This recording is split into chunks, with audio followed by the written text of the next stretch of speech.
ሰላም ውድ የቻናሌ ቤተሰቦች፣ ዛሬ የምናያቸው ቪዲዮዎች በእርግጠኝነት እንቅልፍ ይነሳችኋል። ከማይታወቅ መናፍስት እስከ አስደንጋጭ የድህነት ካሜራ ቀረጻዎችን እንዲሁም ሳይንስ ሊመልሳቸው ያልቻሉ እንቆቅልሾች ይዘንላችሁ ቀርበናል። ስለዚህ ቪዲዮ ከመጀመሪያ በፊት ሰብስክራይብ ማድረጋችሁን አረጋግጡ። አንደኛ፣ ይህ በጎስት ሲስተር የፌስቡክ ገጽ ላይ የተጫነው ቀጣይ ቪዲዮ በጣም የሚያስደነግጥ ነገር ያሳያል። መጀመሪያ ላይ ለማየት አስቸጋሪ ሊሆን ይችላል፣ ነገር ግን ከኋላ ባለ ሴት አጠገብ ያለው ቦታ በትኩረት ከተመለከቱት ሊያዩት ይችላሉ።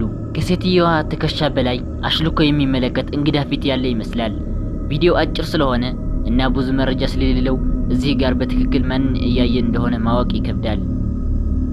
አንዳንድ ተመልካቾች አሻንጉሊት ሊሆን እንደሚችል ወይም ደግሞ በመብራትና በመጋረጃ ንድፈ ሐሳብ ምክንያት የተፈጠረ የአይን ቅዠት ሊሆን እንደሚችል አስተያየት ሰጥተዋል። ግን እናንተ ምን ይመስላችኋል? ይህ ሚስጥራዊ ፊት በቀላል ሊብራራ የሚችል ነው ወይስ ከተፈጥሮ በላይ የሆነ ክስተት ነው? እስቲ እንደገና ተመልከቱ ምን ሊሆን እንደሚችል።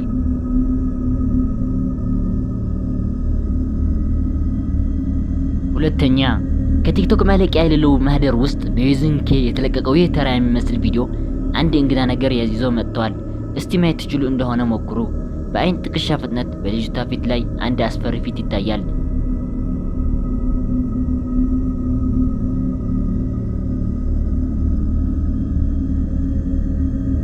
የቪዲዮ ድንገተኛ ለውጥ ተመልካች ግራ ያጋባ ሲሆን ስለ አስፈሪ አካል ምንጭ ብዙ መላምቶች አስነስተዋል።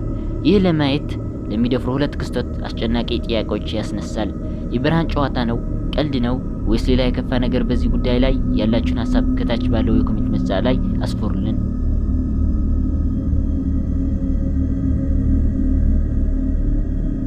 ሶስተኛ፣ ይህ ቀጣይ ቪዲዮ ፓራኖርማል በተባለ የኢንስታግራም ገጽ ላይ የተጫነ ነው። በየካቲት 1987 በድሮ የቪዲዮ ካሜራ የተቀረጸ ነው ይባላል። ታሪኩ እንደሚለው አንድ ሰው በዱር እንስሳ መጠለያ ውስጥ የ3 ቀናት ጉዞ እያደረገ ሳለ ድንገት ያልተለመደ ነገር ተመለከተ። ካሜራው አውጥቶ ይህን ለመቅረጽ ቻለ።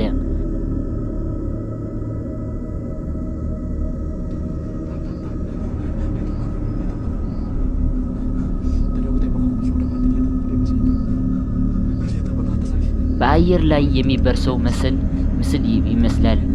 ሰውየው በከፍተኛ ድንጋጤ ውስጥ ሆኖ ይመለከታል። ይህ ቪዲዮ በቅርቡ በማህበራዊ ሚዲያ ላይ ሲዘዋወር የቆየ ሲሆን ብዙዎች የሚሰጡት ትችት ግን ቪዲዮው የድሮ እንደሚመስል የተደረገ ዘመናዊ ቅጂ ነው የሚል ነው። አንዳንዶች ደግሞ በድሮ የተንጠለጠለ ጨርቅ ነው ብለው ያምናሉ። ታዲያ እናንተ ምን ይመስላችኋል? ዘመናዊ ውሸት ወይስ እውነተኛ የድሮ ቪዲዮ?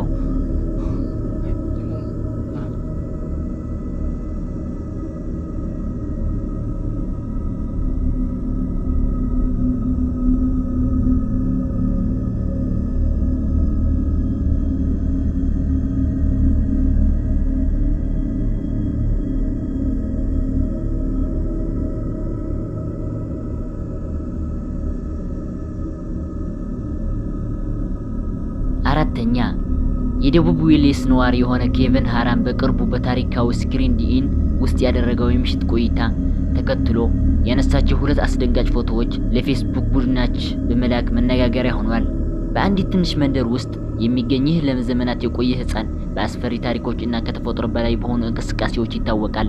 በሴፕቴምበር 2023 ሃራም በስክሪንዲኢን አድራሻዎች ውስጥ ለማድረፍ ውሳኔ አደረገ። አይፎኑ ብቻ ይዞ በታሪክ በተሞላ ክፍል ውስጥ ገባ። ይህ ክፍል በአንድ ወቅት ብዙዎች የሞቱ ፍርድ የተፈረደባቸውና እዛው በተሰቀሉ የመስቀያ ገመድ ህይወታቸው ያለፈ ቦታ ነበር። የሃራም አስፈሪ ፎቶዎች ዋና ትኩረት በአቅራቢያው ባለው ክፍል ውስጥ በመስታወት ነጸብራቅ ላይ የሚታዩ ምስጢራዊ ምስል ነው። በግልጽ የሚታይ ሆኖም ግን ረቂቅ የሚመስል ይህ ምስል በዛ ደብዛዛ ክፍል ውስጥ ብቻውን የቆመ ይመስላል። ይህን ምስል ይበልጥ ግራ የሚያጋባ ነገር ቢኖር በመስታወቱ ላይ ለሚታየው ምስል ተመጣጣኝ የሆነ ክፍሉ ውስጥ የነበረ ምንም አይነት ሰው ወይም አካል አለመኖሩ ነው። ሃራም እንደገለጸው በዚያን ጊዜ በክፍሎቹ ውስጥ ከራሱ እና ከአልጋው ላይ ከተቀመጠ ሰው በስተቀር ማንም አልነበረም። እንዲሁም ፎቶውን ያነሳው ሰው የቆመበት ቦታ በመስታወቱ ላይ ከሚታየው አንጸባራቂ ምስል ጋር አይጋጠምም። ታዲያ ጥያቄው ይህ ነው። ይህ ምስል ከሞታን ዓለም የመጣ መንፈስ ሲሆን ስክሪንዲኢን የአመጽ፣ የፍትህ እና የስቆቃ ታሪኮች የያዘ ቦታ ነው። በዌልስ ውስጥ ካሉ ጥንታዊ መጥፎ ቤቶች አንዱ እንደሆነ የሚነገርለት ይህ ቦታ አመጣጡ እስከ 17ኛው ክፍለ ዘመን አጋማሽ ድረስ ይዘልቃል። ስክሪን ዲን በቴሌቪዥን ፕሮግራም ሳይቀር የቀረበ ሲሆን የሞት መንፈስ አዳኞች ይስባል። የሐራም አስፈሪ ምስሎች ሰዎች ማደናገራቸው ቀጥለዋል። በመስታወቱ ውስጥ የተያዘ ምስጢራዊ ምስል የመንፈስ ይሁን ወይም አይሁን እስካሁን መልስ አልተገኘለትም። አምስተኛ በ2008 እንደተነሳ የሚነገርለት ይህ ፎቶ በሰሜን አየርላንድ አካውንት ኢንትሪም ውስጥ ከሚገኝ ብላክሄዲ የባህር ላይ መብራት ላይት ሃውስ አቅራቢያ በሚገኝ ጎጆ ግቢ የመጣ ነው። በምስሉ ላይ በቀኝ በኩል ነጭ የለበሰች ሴት ፎቶውን የነሳውን ሰው ጨምሮ በጎጆው ውስጥ ከነበሩ 5 ሰዎች መካከል አንዷ ናት። የሚገርመው ነገር ፎቶው ሲነሳ ፎቶግራፉ አንሺው ሆነ ሌሎች ሰዎች መነኩሴ የሚመስል ይህ ምስል አላስተዋሉም ነበር። ሴትየዋ ወደ ጎጆ ስትመለስ ከእሷ እና ከፎቶግራፏ አንሺው በስተቀር ሁሉም ሰው ቤቱ ውስጥ እንደነበረ አረጋገጠች። የዚህ ጥላ ምስል ማንነት ጨርሶ የማይታወቅ ምስጢራዊ ሆኖ ቀርቷል። ፎቶው የተነሳው ከምሽቱ 5 ሰዓት በኋላ በመሆኑ መንገደኛ ሊሆን አይችልም። ምክንያቱም በዚህ ሰዓት መንገደኛ ቢሆን ኖሮ መንገድ ላይ ለመታየት መብራት ይይዝ ነበር። ብላክሄዲ የባህር መብራት ከ1902 ጀምሮ አገልግሎት ሲሰጥ የቆየ ሲሆን ታይታኒክ መርከብ ከቤልፋስት ሲኒ መንገዱ አብርቷል። አንዳንድ ይህ ምስል መነኩሴ ሳይሆን ረጅም የክረምት ኮት የለበሰ የቀድሞ የባህር መብራት ጠባቂ መንፈስ ሊሆን እንደሚችል ይገምታሉ። ማንነቱ ምንም ይሁን ምን በፎቶው ላይ የተያዘው ይህ አስፈሪ ነገር ለተመልካቾች ሁሉ የማይረሳ ትውስታ ጥሎ አልፏል። አንድ ቀዝቃዛ ምሽት ላይ ማንዲ የተባለች የቲክቶክ ተጠቃሚ በቤቷ የደህንነት ካሜራ ላይ በጣም የሚያስደነግጥ ነገር ተመለከተች። በበረዶ የተሸፈነውን ጸጥ ያለ ግቢ የሚያሳይ ቪዲዮ መጀመሪያ ላይ ምንም ችግር የሌለበት ይመስል ነበር። ነገር ግን በጥንቃቄ የተመለከቱ ሰዎች አንድ አስፈሪ ነገር አስተዋሉ። በጨለማው ውስጥ ተደብቆ የሚንቀሳቀስ አካል አለ። መጀመሪያ ላይ ለማየት ይከብዳል፣ ነገር ግን እነሆ ምስሉ። አጉልተን እንመልከተው።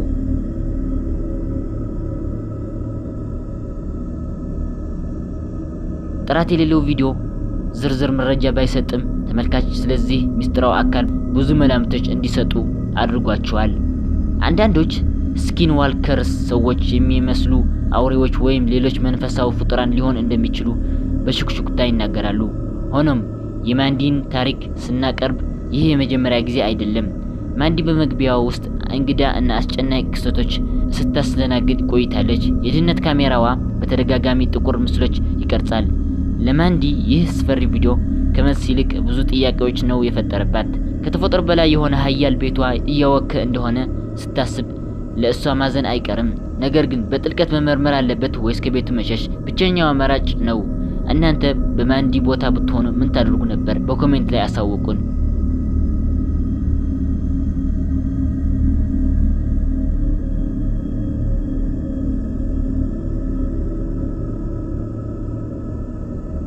ሰባተኛ በአልባማ በሚገኝ አንድ ቤት ውስጥ በካሜራ የተቀረጸው አስገራሚ ክስተት በኢንተርኔት ላይ መነጋገሪያ ሆኗል።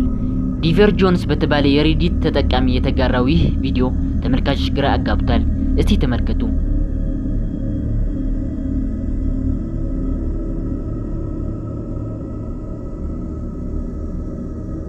እንደ ፖስት ገለጻ ቪዲዮው የተቀረጸው በቅርቡ ከተፈታ ጓደኛው ቤት ውስጥ ነው። ጓደኛው በሌለበት ጊዜ የቤተሰቡ አባላት ንብረት እንዳይሰረቁ በመስጋት ካሜራው ለጥንቃቄ አስገጠመ።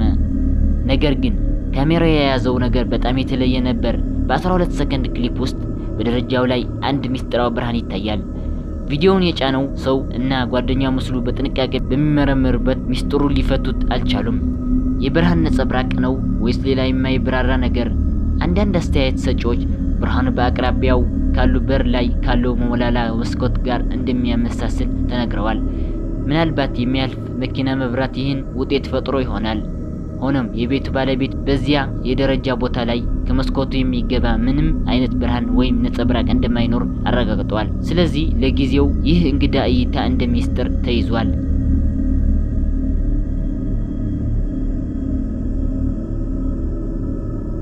ዘጠነኛ አንድ ምሽት ላይ የሁለት ልጆች አባት የሆነ ጆርዳን ከረን ከልጁ እና ከሴት ልጅ ጋር በመኝታ ሰዓት እየተጫወተ ነበር። የሚያምር የቤተሰብ ቪዲዮ ለመቅረጽ ወሰነ። ነገር ግን አንድ አስፈሪ ነገር ተከሰተ።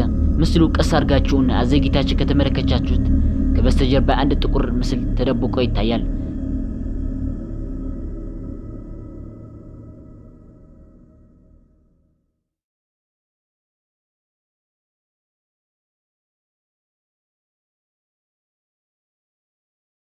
ከረን ዙሪያው ሲመለከት በክፍሉ ውስጥ ሌላ ማንም አልነበረም። ከረን በሙያው ታቶ አርቲስት ሲሆን አብዛኛው ጊዜ በኢንስታግራም ገጽ ላይ የሚለቀው የጥበብ ስራዎች ነው። ስለዚህ ይህ አስፈሪ ቪዲዮ ሲወጣ ተከታዮች በጣም ደንግጠው ነበር። እናንተስ ምን ታስባላችሁ? ይህ በካሜራ የተያዘ እውነተኛ የጥላ መንፈስ ነው ወይስ ስለዚህ አስጨናቂ ሌላ ማብራሪያ አለ?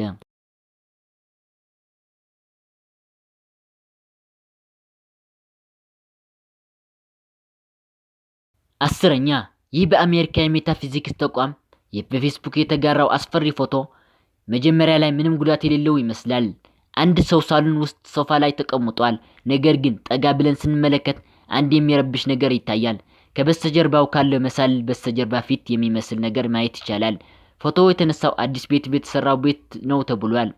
ይህ ማለት በግድግዳዎቹ ውስጥ ቀደም ሲል የነበረ የሙት መንፈስ ወይም አሳዛኝ ታሪክ ያለው ነው። ሆኖም ፎቶ ሲነሳ በቤቱ ውስጥ ሊኖር የሚገባቸው ሁለት ሰዎች ብቻ ነበሩ። ሶፋው ላይ ያለው ሰው እና ካሜራማኑ የያዘው ሰው። ታዲያ ይህ ወንጀለኞች በድብቅ ሲገቡ የሚያሳይ ነው ወይስ ትንሽ የበለጠ ምስጢራዊ ነገር ነው? 11ኛ አፕል ሜክ የተባለ የፌስቡክ ተጠቃሚ በፊሊፒን ውስጥ ባለ አንድ ከተማ ጎዳናዎች ላይ የተከሰተ ግራ የሚያጋባ ቪዲዮ አጋርቷል። አንድ ባጃጅ ሹፌር ሳይኖር በክብ ይሽከረከራል። አንድ ደፋር ተመልካች ተሽከርካሪው ለማስቆም ይሞክራል። ታዲያ ስለዚህ እንግዳ ትዕይንት ምን ትላላችሁ? ሐሳባችሁንና መላምቶቻችሁን ከታች ባለው ኮሜንት ላይ አጋሩን።